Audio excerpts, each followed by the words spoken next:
Welcome back to the Daily Journal. So let's review my trade from the 2 a.m. Power of 3 this Monday morning on NASDAQ. So going into the session here on the 4-hour chart, my eyes immediately went to these relative equal highs.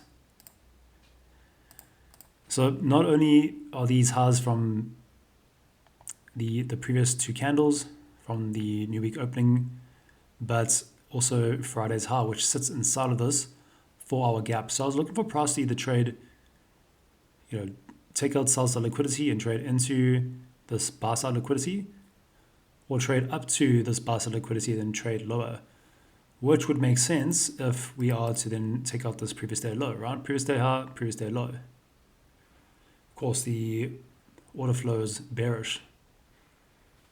So that was kind of my idea. I was neutral going into the session. We're in a range. So the fact that we've got buy side here, look at this racked up here. This is this low resistance liquidity.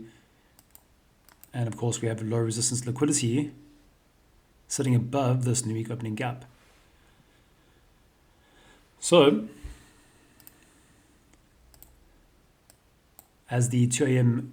4-hour candle opens, I was looking for price to trade into these lows. Take out sell side liquidity and then trade to these relative highs as well as the previous day high. That's a really solid drawn liquidity. So as the session began, price didn't take out the sell side. It just went straight to this buy side liquidity. But my alert was on for the previous day. This is where I was looking to get involved, either from this buy side liquidity or this sell side. Now, when I came to check on the charts, because look, once the alert goes off, I'll focus on the charts. I don't like to just stare at the charts. Otherwise, you kind of just become numb to it. And so as I got to the charts, I actually just review the 2 to 4 a.m. session, which is typically where I trade. I noticed this 15-minute candle trading into this 15-minute fair value gap. And so having taken out the high of the week so far, the high of the day, I dropped down to the 1 minute and I saw these equal highs. Knowing that we're in a 15-minute gap, I looked at these highs and then I immediately looked to its correlated pair and saw the SMT. And knowing that we hadn't taken out any sell side liquidity, we've only taken out buy side liquidity, with this SMT divergence, this 15-minute candle became a reversal candle. And so I'm anticipating this 4-hour candle, right, the 2 a.m. Power of 3, to be a reversal candle since it has swept the two previous candles' highs. And here we have the low resistance liquidity, which is just the opposite side of these candles, which sits above the new week opening gap. So we got exceptionally strong drawn liquidity to the downside, because since the open, we haven't swept any sell side liquidity. We've only swept buy side. And so the moment I saw this SMT, that then signaled to me that this 15-minute candle was a reversal. And so I immediately entered on the open. So the moments I had confirmed everything I just mentioned, by that point, price had already closed over here. And now, ideally, I would have gotten in on this closure.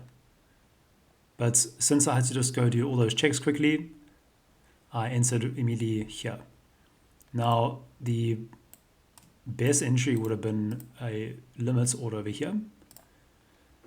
And my stop loss can go above this high here because that's a protected high. The reason it's a protected high is because price is traded into this fair value gap,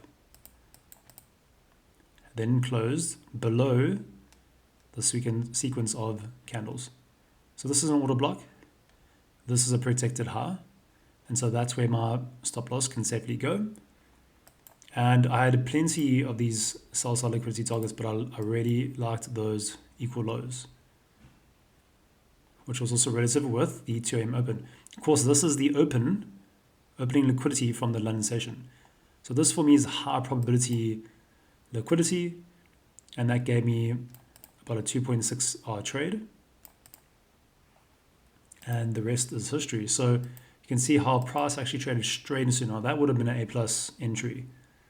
I mean, that would have gone from a 2.5 to 8.2, and that's okay.